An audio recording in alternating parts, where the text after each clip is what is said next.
And we got this from Ross Dellinger. The SEC and Big Ten are scheduled to hold a second joint meeting of their athletic directors next month, where conference leaders are expected to deeply explore the future of the college football playoff format.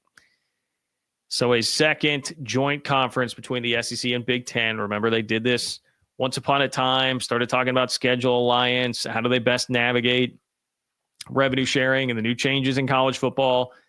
Basically you look around and you're like, damn, okay, like we know you guys already run things. You're just going to like officially do it now, right? Like just officially join forces and create the monopoly. And that is in essence what is happening right now. So the February 19th meeting is expected to focus on the college football playoff format and governance, as well as the transition into a post-settlement world with athlete revenue sharing. The NCAA and Power League's landmark settlement of the House case is up for approval in April and implementation in July. But perhaps the most interesting topic is the expanded playoffs future format. Now, this is what I think will draw most of the immediate headlines. I would say this is a lightning rod right away. So people didn't like what they were proposing or trying to push through the first time around. They got a lot of negative feedback, kind of ran back and hid, and now it seems to be slowly creeping back out and coming out. And, they're waiting for a time when, particularly like SEC fans were really outraged about the playoff and how it worked. So they're probably going to get more support, at least from their corners and the big SEC media mafia that they have built up, which seems smart. That's going to draw a lot of the attention. I would actually tell you some of the stuff that's coming later on, sneaky could be the things to like really, truly worry about long-term when it comes to the SEC and Big Ten ganging up here and part of just kind of a bigger overall, more diabolic plot and scheme. As far as the playoff goes, though, Dellinger says, executives agreed on a future revenue distribution model last spring.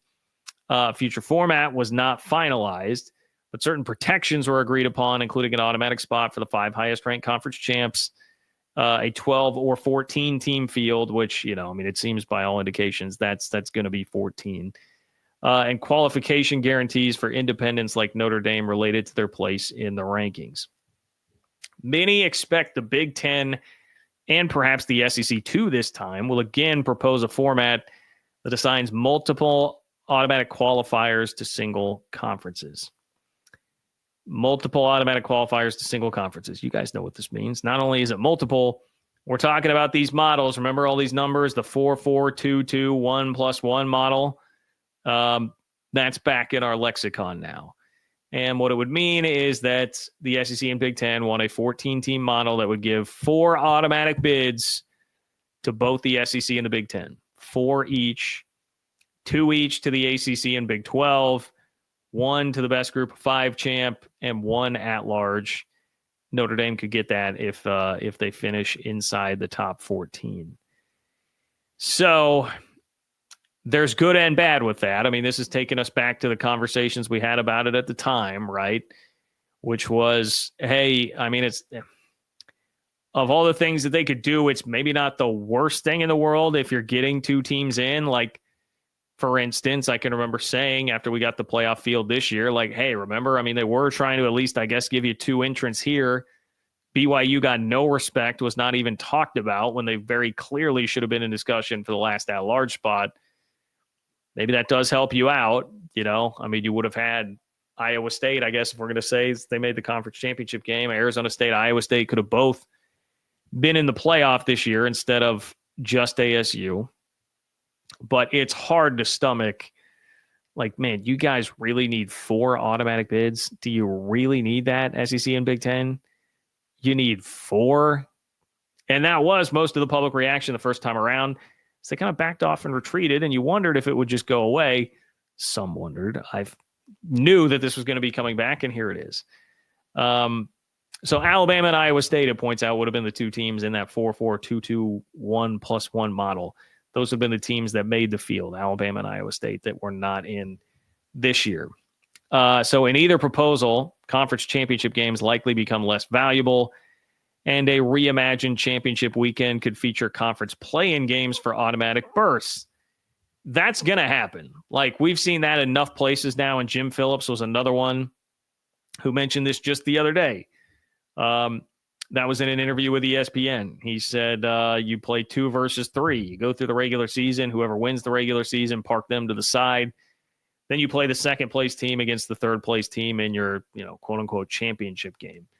And that's how you would determine, like, if you're the ACC, your 2 teams that are going there. That's going to happen. And that was even like, I can remember talking to someone before the season and getting the word that, like, yeah, that's going to be coming here.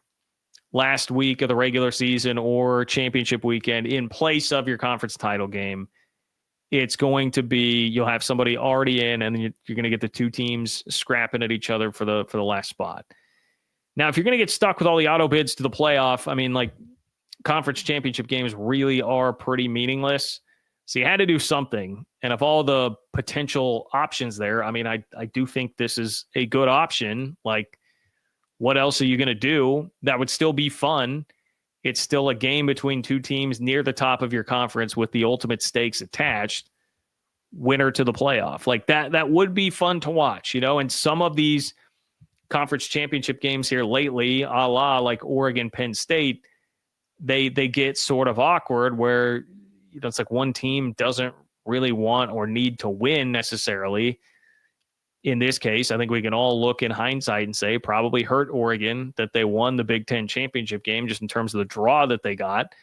But even beyond that, if it's a 4 automatic bid thing, you're like, well, all these teams, like, you're guaranteed in. So then for the SEC, does it become 5v4 playing in that game? I guess that's what it would be.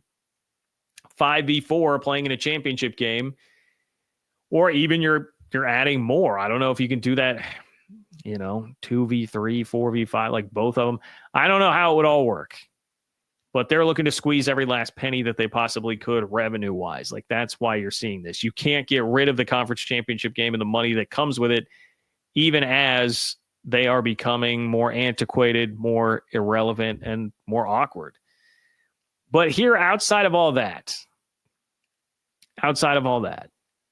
this is the stuff that really bothers me more, and is kind of a bigger picture thing that is sneaky in all this, because you're going to get distracted by all the talk of what's actually going on with the playoff, because that's like a more immediate thing.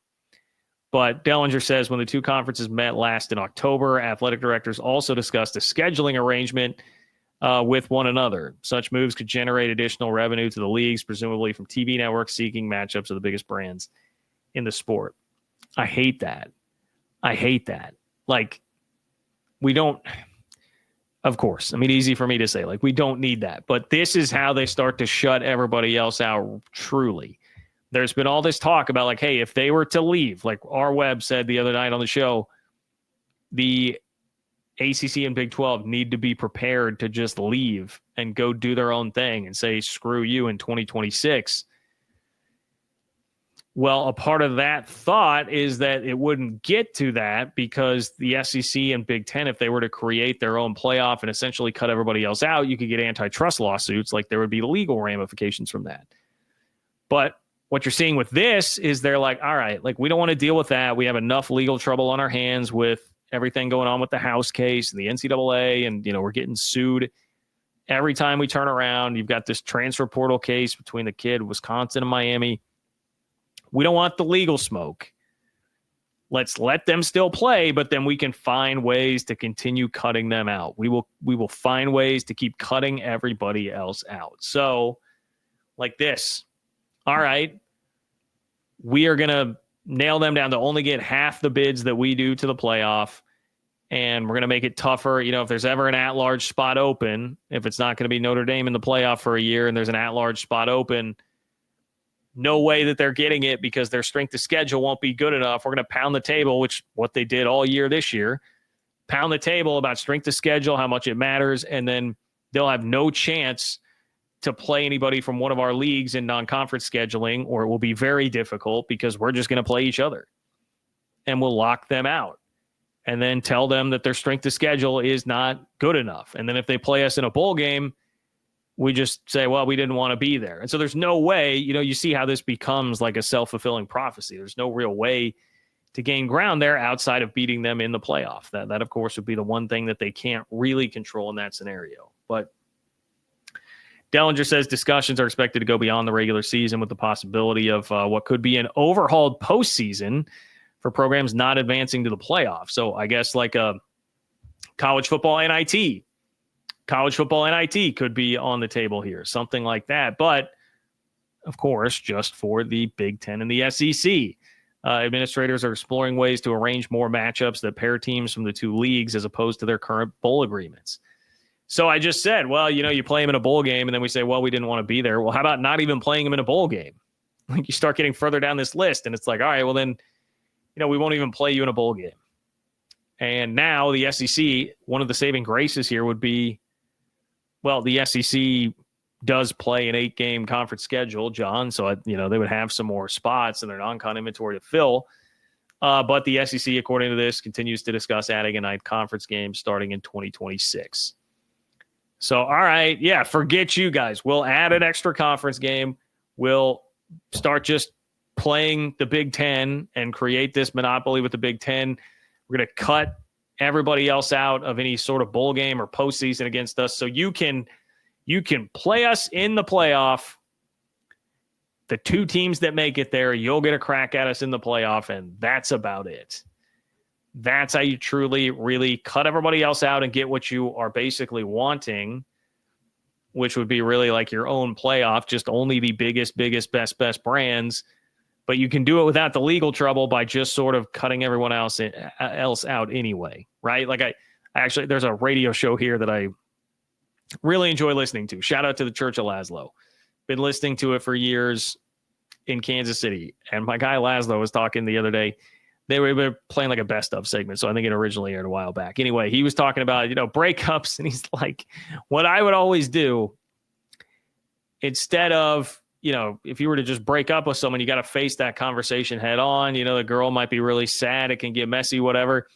It's like, no, if you want to get out of the relationship, you just slowly start acting like an a-hole so that she just doesn't like you anymore, doesn't want to be around you. Like you force her to break up with you, you're not the bad guy. That's what I feel like this is, right? It's like, we're not going to be the bad guy and just create our own playoff, but we're just going to continue pushing you away and pushing you away and pushing you away until, I don't know, you break off like our web says, be ready to go do your own thing, or you're just so miserable and it's not really fair at all. And, you just get them frustrated and kind of can get rid of them on your own. That's basically what it seems like this is. It is what it is. That's the world that we live in.